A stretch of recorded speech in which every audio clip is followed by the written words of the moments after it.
Magandang umaga po sa ating lahat, magandang araw sa lahat ng Pilipino, saan man panig ng mundo. Ngayon ho ay 22 January 2025 at napakarami pa rin pong may init na kaganapan dito sa ating bansa. At pangunahin dyan ay itong na-discovery at inilahad na mga blankong items na nagkakahalaga ng bilyong-bilyong piso ni Pangulong Rodrigo Roa Duterte dahil na rin sa nadiskubre ni Congressman Sid Ungab na yung inaprubahang final BICAM committee report ay blanco. Lagay lang po natin uli, isentro lang po natin uli ang usapan sapagkat alam ho ninyo ay tila nililihis yung usapan tungkol dito sa expose ni Congressman Sid Ungab at inilahad po ni Pangulong Duterte noong nakaraang Sabado. Ngayon no ay ilang araw na mainit at dapat lang naman na maging painit ng painit ang usapin dito sa blankong Bicameral Conference Committee report na siya pong naging pundasyon ng ating budget for 2025. Kaya po natin sinasabi na unconstitutional, unlawful, criminal at immoral itong 2025 budget sapagkat napatunayan ulitin ko, ipakita ko na blanco itong mga items na bilyong-bilyong piso ang halaga sa Bicameral Conference Committee report. At alam ho ninyo, ang unang naglabas ho nito ay walang iba kundi si Congressman Sid Ungab ng Davao.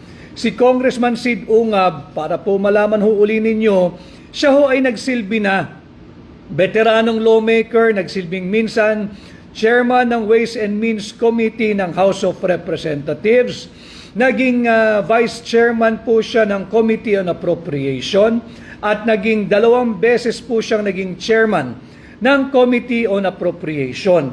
Yun po yung napaka-powerful na komite diyan po sa House of Representatives sapagkat yan ang nangunguna pagdating sa pag-distribute or allocate ng very limited resources ng gobyerno pagdating sa pananalapi na sila rin ang nangunguna sa paghubog, pagpasa, pagbalangkas ng tinatawag nating annual or taunang budget ng Republika ng Pilipinas.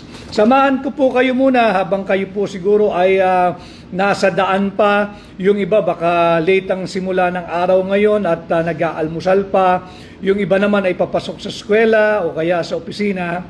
Samahan ko po muna kayo upang ituwid natin at ibalik sa sentro itong usapin ng unconstitutional, immoral, unlawful, and unconscionable 2025 national budget. Kaya Sir Faye, BICAM attorney, hindi ang may blanco as what you have said. Tama, wala naman pong nagsabi na blanco yung GAA. Wala pong nagsabing blanco ang GAA. Ang nagsabi pong hindi blanco ang GAA, ang Malacanang. At salamat sa Malacanang. Inamin nila na hindi blanco ang GAA because that gives rise to an even more serious question. Sino nagpuno o nag-fill up ng mga blanco dito sa Bicameral Conference Committee report? Sino? Bawal po kasi yun. Mahalagang pag-usapan natin, sino? Bakit hindi blanco yung pinirmahan ni Bongbong Marcos na GAA? Samantalang sa final committee report ng Bicameral Conference Committee, panay blanco po ito. Panay blanco po ito. Ito po yung pundasyon ng ating taunang budget. Ito po pagka-rinatipikahan, once ratified, certified, and signed by the members. Ayan po, nakapirma ho lahat This is a public document. Hindi natin pwedeng sabihin we are violating anything here. Pera lang naman ng Republika ng Pilipinas ang linalaman po nito. Bilyong-bilyong piso. Pirmado ho Ayan po, pirmado. So this is the final Bicameral Conference Committee report.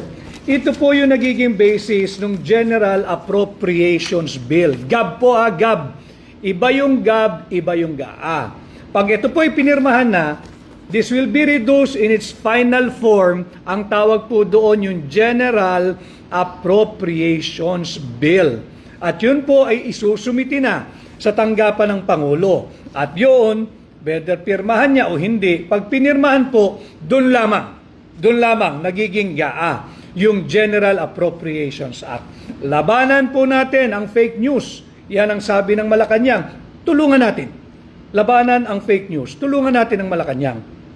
Tama naman ang Malacanang na labanan ng fake news. Talagang tulungan po natin sila. Wala pong nagsasabing blanco ang GAA. Para malinaw, tama ho ang Malacanang. Wala pong blanco ang GAA. Pero maliho ang Malacanang, kaya linalabanan natin ang fake news dahil ang sinabi po, ang inilahad ni Congressman Sid Ungab at ipinakita ni Pangulong Rodrigo Roa Duterte, hindi ang GAA. Kung hindi, ang Bicameral Conference Committee report. Magkaiba po yun. Labanan natin ang fake news. Tulungan natin ang Malacanang labanan ng fake news. Walang nagsabing blanco ang GAA. At dahil hindi blanco ang GAA, doon tayo ngayon nagkakaproblema. Sino ang nagpuno ng mga patlang na ito? Sino ang naglagay ng mga amount o halaga sa mga blankong amount na ito na bilyong-bilyong piso? Mahalaga po nating malaman sapagkat pag ito po'y napirmahan na, tapos na po ito, certified, ratified, and signed by the members of the Bicameral Conference Committee, ito na po yung magiging GAB, yung General Appropriations Bill.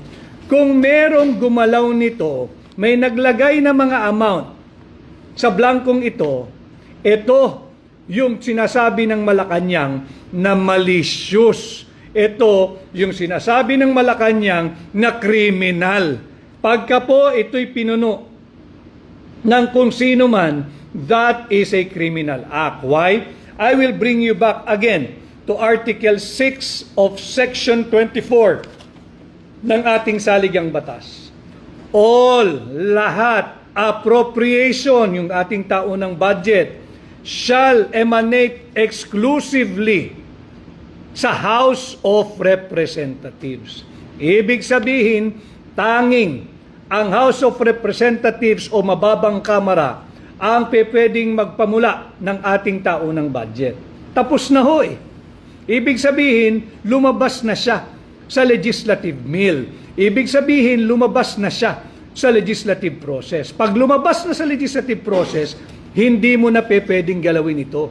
Kahit presidente ka pa ng Republika ng Pilipinas. Bakit? Wala kang otoridad.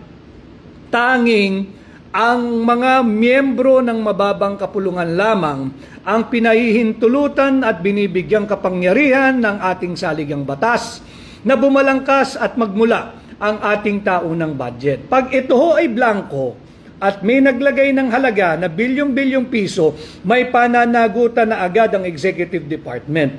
At kung ang GAA na sinasabi ng Malacanang na walang blanco, sino ang nagpuno ng mga blankong ito? Yan ang usapin. Hindi yung pinakakalat na fake news na yung GAA daw ang ipinakita ni Pangulong Duterte. Wala hong kopya ng GAA si Pangulong Duterte. Wala po siyang ipinakitang GAA. Naroroon po ako nung kami magkakasama. Binalangkas po namin ang legalidad nito. At ito nga ho, ay yung nadiskubre ni Congressman Sid Ungab.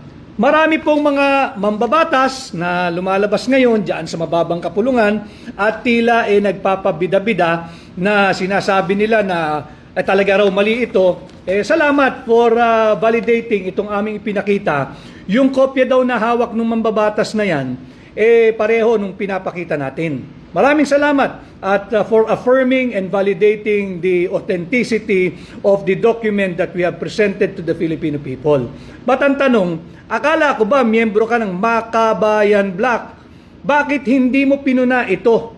Bakit inantay mo pa ang isang magiting at maisog na Sid Ungab at Pangulong Duterte na maglabas nito? Ngayon, nagsasalita ka na akala mo hindi mo nabasa itong taunang General Appropriations Bill. At kung hindi mo nakita ito, ibig sabihin hindi mo binasa yung taunang budget na pinapasa ninyo. At pag hindi mo binasa, hindi mo ginagawa ang trabaho mo bilang mangbabatas. Yan ang katotohanan.